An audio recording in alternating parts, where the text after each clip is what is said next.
Euroregione.news. Piccolo Opera Festival. Presentata la 15ª edizione con spettacoli tutti meritevoli anche per scoprire paesaggi e strutture incredibili in prossimità del confine, con l'assessore regionale alla cultura Gibelli e il direttore artistico Gabriele Ribis. Sicuramente un traguardo, un momento di bilancio, un momento per guardare indietro, ma anche un momento per fare progetti per il futuro. Si è parlato molto di ripartenza, di resistenza, noi abbiamo resistito e ora siamo pronti a ripartire. Per noi sono fondamentali in questa direzione le grandi opportunità fornite da Nova Gorizia e Gorizia, capitale europea della cultura, e i due percorsi UNESCO, quello per il Brda Collio Quay e quello per l'opera italiana patrimonio intangibile dell'umanità.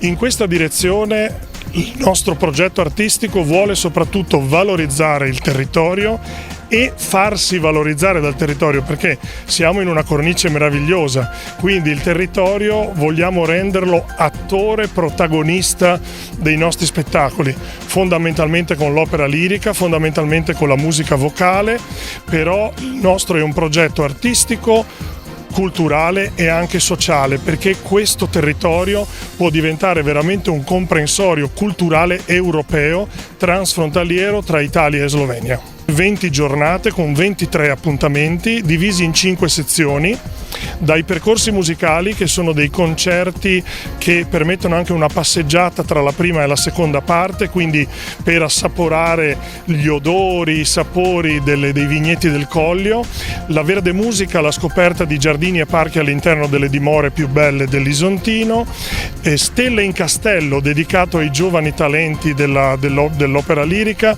che presenteremo nel nostro programma, una sezione dedicata a Gorizia per raccontare tutte le anime di Gorizia, l'anima tedesca, l'anima italiana, l'anima slovena, l'anima ebraica, l'anima friulana, e infine l'opera lirica con 3 produzioni su 6 appuntamenti dal 1728 al 2022. Chiuderemo il 17 di luglio in piazza Transalpina con un'opera contemporanea. Appuntamento clou Madama Butterfly di Giacomo Puccini, 4, 7 e 10 luglio qui al Castello di Spessa. È un lavoro che ci porta comunque idealmente verso il 2025, anche se sono anni ormai, il secondo anno se non sbaglio, addirittura il terzo, con una programmazione forse saltata nel 2020, che si usa il bellissimo scenario del Castello di Spessa per presentare e anche realizzare alcune parti del programma di Piccolo Opera Festival. E è stato allestito il teatro di verdura, come si chiamava, di verzura per la verità, ma insomma il concetto era quello, come succedeva un paio di secoli fa, anche 3.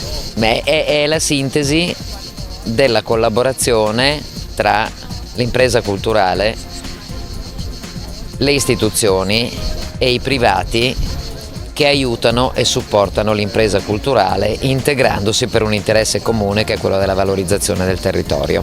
Dal Castello di Spessa, Capriva del Friuli, per Euroregione News, Marco Mascioli. Euroregione.news.